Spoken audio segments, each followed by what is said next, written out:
Good morning and welcome back to Blue Thumb Adventures. If you're new here, I'm Ashley and this is our garden in our suburban backyard.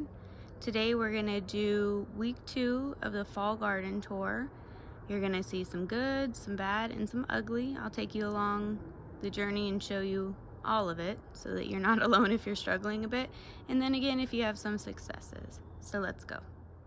Okay, so starting out you see some not so good. This flower looks pretty, this petunia. This side doesn't get as much sun. Oh, there's a bee. As this side. This is the reality.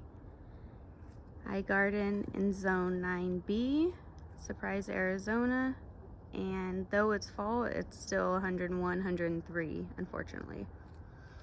So when we come into the garden, I showed you guys last week, I have this here because the birds keep pulling out my beans, and my goal is to have beans grow up both sides of this in-tray trellis, and I planted them multiple times and they just kept pulling them out. So I put this here. On this side, I think it's Chinese long beans, first time growing those. And then on this side, I got 2 beans to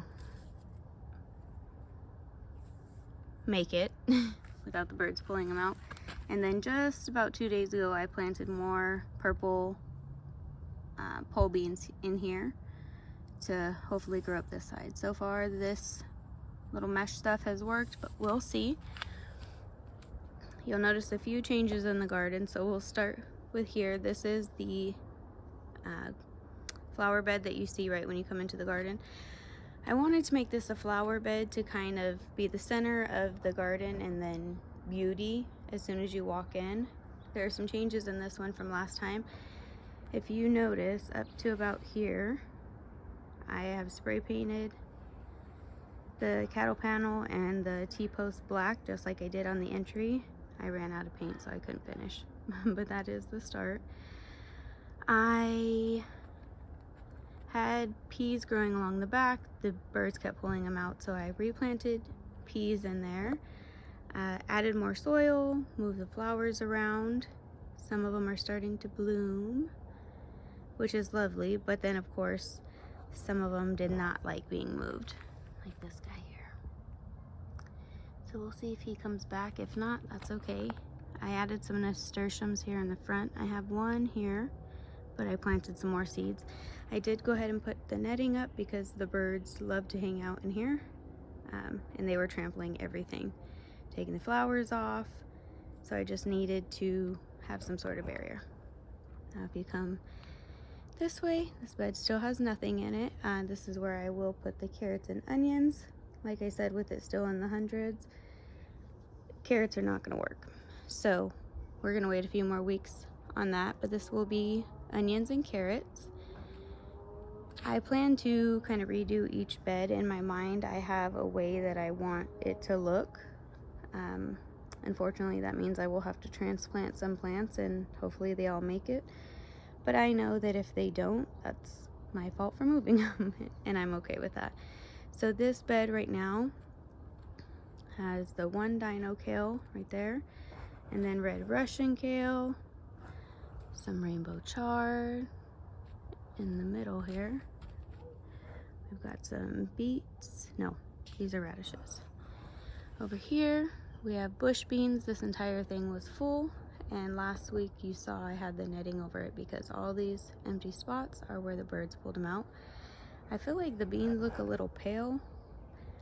I know they don't really need too much fertilizer, but they were looking a little pale last week, so I added fish emulsion, and I don't know that they look any better. I think they possibly look worse, so maybe I over fertilized them. We'll see. I'm just gonna leave them be and kind of watch the progress. Eventually, this whole side will be kale, and then when the beans have run their course and they're done, I will put collard greens and mustard greens on this side. I have a random watermelon plant here. I don't expect to get anything off of this, but I like seeing it trail outside of the bed, and that's something for me to keep in mind for future, is that I want to start putting some trailing things coming out of the bed. I saw that from Becky from Acre Homestead, and I loved how it looked. So as we come up here, you guys know this is my favorite part of the garden, this corner right here.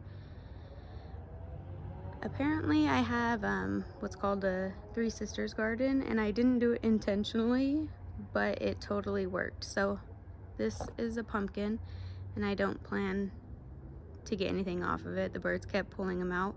When I did plant them on time, this is the only one that I got to stick, but it was obviously too late. But we'll see.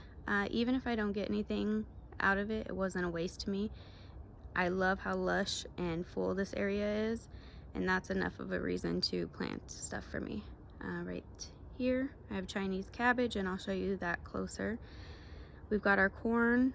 The Three Sisters garden is squash, corn, and beans. So we see the squash here, we see the corn, and I planted beans, bush beans, jade bush beans, in between the corn. And I just did it not expecting to really get any beans, but just to kind of make it lush. And I was successful in that, but I also got some beans. So I'll have the kids come out and pick these. That's pretty exciting. I have 2 more pumpkin plants there. Again, don't expect to get anything, but that'll be cool if I do. This is the hottest corner of the garden. I call it the corner of death. It gets the most sun in the summertime, and with it being 115, 117, I don't think anything can really withstand that, especially because there's no water set up here, so it solely relies on me watering it. And when it's that hot, it's the last thing I want to come out and do. So the other morning, the kids came out, the twins came out and sprinkled a bunch of wildflower, cut flower seeds in here, watered them in, and I'm just going to see if maybe I can get this whole corner here to be kind of like a wildflower patch. I think it'd be stunning come springtime. And then when it does get too hot, I will just attach a shade from here to here. And that's that. Now we move on to the dreaded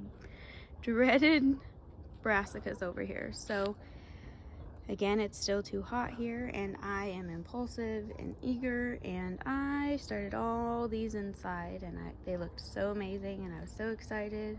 I've got broccoli and cauliflower and dino kale and curly kale and red cabbage and green cabbage, and yeah, I put it all in here. It was way too hot, and then I didn't cover it, so as you can see, lots of holes. And I went through and pulled out or squished a bunch of the little cabbage worms. I thought I got them all, and then I covered it. I obviously was not successful, because look at it.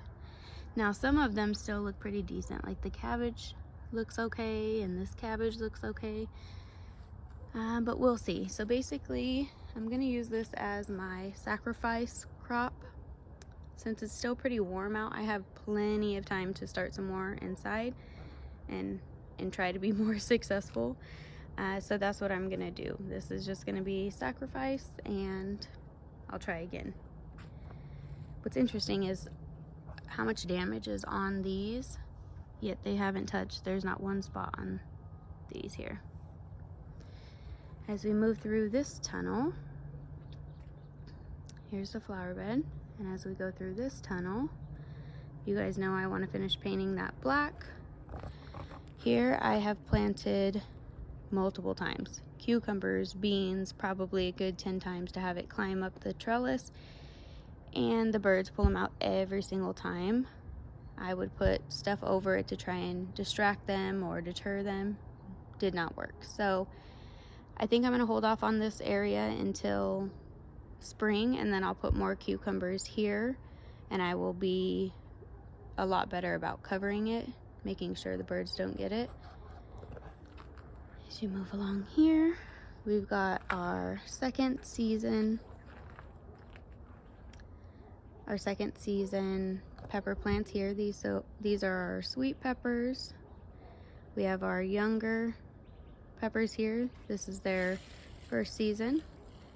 Along the back we have tomatoes, and I'll show you that in a second, but the peppers are really coming along nicely. They're getting a second win here for the season, and this is amazing. This is so exciting. Problem is every pepper that I've picked here already has been green. The reason for that is the birds that hang out in the neighbor's tree here are constantly in the garden, and they pick my peppers. So if I leave them on, this is what happens.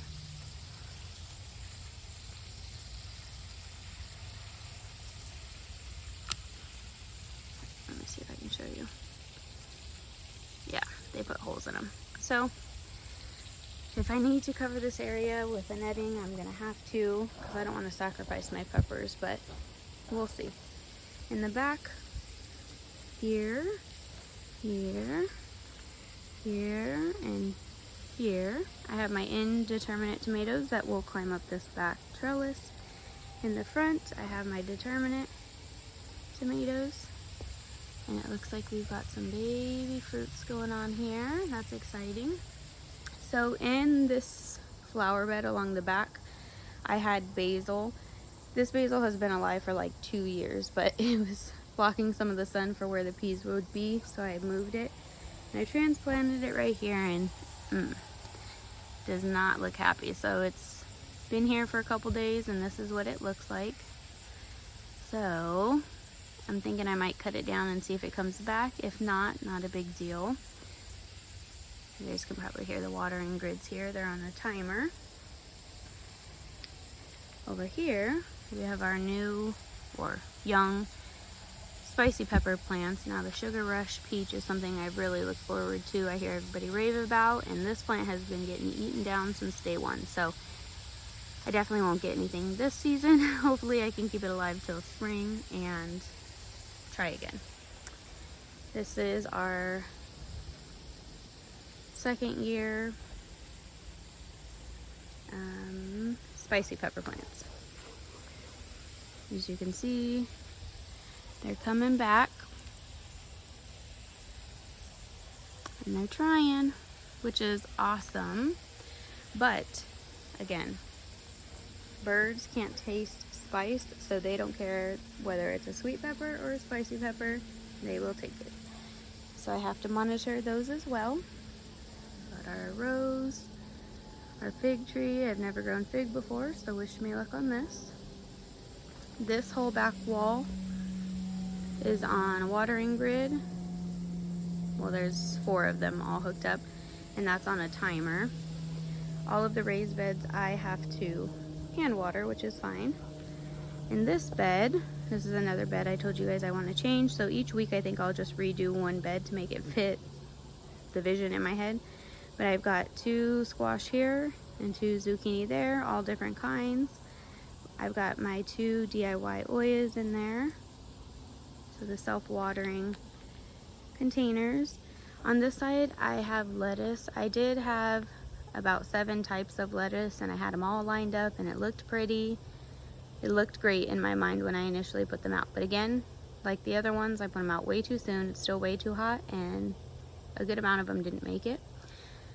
So I'm thinking I want to change what's in this bed and not put lettuce in here anymore. So in a week or 2, when I decide for sure what I'm going to do, I think I'll cut all of these lettuce plants out, give them to Bleu, our bunny, and then kind of reset, and then I'll be able to do what I need to in this bed and plant more lettuce where I want to. Right here I have beets, red beets and golden beets. You can see I have the netting on here because, again, birds. When you look in here, you can kind of see it. I have Spanish yellow sweet onions here. These are bulbing onions, so I'll probably thin those. I have 3 rows of spinach here. You can see some random empty spots, and that's from the birds. I put some radishes around that oya, and again we've got the zucchini.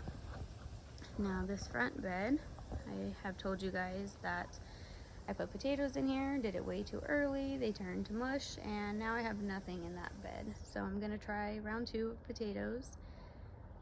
I just haven't got to that yet, but I still have plenty of time in my season. If we go from the spicy peppers and the rose and the fig, we enter Luffa Lane. This has been growing since spring, and I only started getting loofahs, I'd say maybe 3 weeks ago, and it's exploded. My son has come out here in the morning, a couple mornings ago, and we counted just the big ones that we can see forming. We didn't move any of the foliage on the other side, which I'll show you as well. Just what we could see, and we counted 23 of them. And I'll show you something kind of cool over here. I have never seen this before. I have to be careful because of the bees, but I've heard and seen fasciated, I believe it's called, tomato blossom, where it fuses the tomatoes together. I have never heard or seen of it for a loofah plant. This is my first year growing them, but I even Googled it to see if it was a thing, and I couldn't even find a picture of it. So I'm guessing that that's what it is. You can see here in the center where they fuse together, but it's really wide. And they attached themselves to the tree, so they're actually growing up the neighbor's tree here. Yeah, so I've showed you the good. So again, I love this corner over here. That bed looks good. Lettuce looks nice. Peppers are getting their second wind, which is pretty amazing.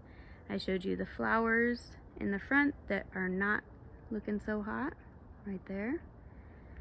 And I showed you my basil that I transplanted that's not looking so hot. I showed you this flower that I moved that's not looking so hot. So you've got your good, your bad, and then let me show you my ugly. And I'm just gonna be completely vulnerable here. Check this out. Not okay. This is the A-frame that the watermelon was on that I just kind of threw together. You guys seem to like that one, but I don't think I'm gonna get anything left off of these. I did get one tiger melon, one Kajari melon, and I'm gonna be completely honest, I was not impressed. My daughter liked the Kajari melon, so I will grow it again. I'll probably grow them both again in the springtime to see. And I think I have a few babies on here. Yeah, here's a baby Kajari, and there's the baby tiger right there. But yeah, this is gonna go. You can see the dirt is raised in this area, and that's because that's where the melons were planted before I rearranged the garden. So these two posts will come out. I'll probably pull that that melon plant, the multiple plants, out next week, kind of level this area, and yeah, be done with that for the season. But back to this ugly. Got the melon A-frame here. It's another piece. There's a raised bed over there. There's the wagon full of stuff. It's all gardening supplies, and what needs to happen is, and you can see my pile here, I need to organize all of this. So on the side of the house here, that's where I keep the bigger items for the gardening. So like these things, and then all the smaller stuff I need to organize inside my garden shed. But again, with it being in the hundreds, not something I want to come out and do. I will do it in the next couple weeks just because I don't like looking at this. I feel like it kind of takes away from the beauty of the actual garden. But in a couple weeks, I will do that. And if you guys want me to film that to kind of see the before and the after of this mess and how the shed is organized, I can definitely do that. Just let me know. But yeah, this is what we're looking at. Oh, and let me take you to the other side of Luffa Lane so you can see the loofahs over there. I wanted to show you guys. So this is a log I got from my best friend's mom. She just had it on her property, and I just used some paint I had in the garage, made tic-tac-toe, and then it's about a year old, and I painted some with flowers and some with ladybugs, and the kids come out here and play tic-tac-toe, and I thought that was a cute way to just reuse it, add some nature, and yeah. Okay, so here's the other side of Luffa Lane. You see all the dry stuff. So I haven't lifted any of that to kind of see if there's anything in there. But there's plenty of loofahs to see otherwise. Again, this is my first year growing loofah. Here's that double one. Yeah.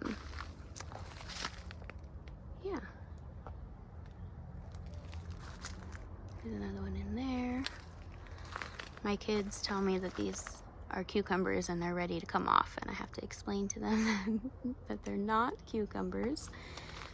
There's another one here. There's a giant one here.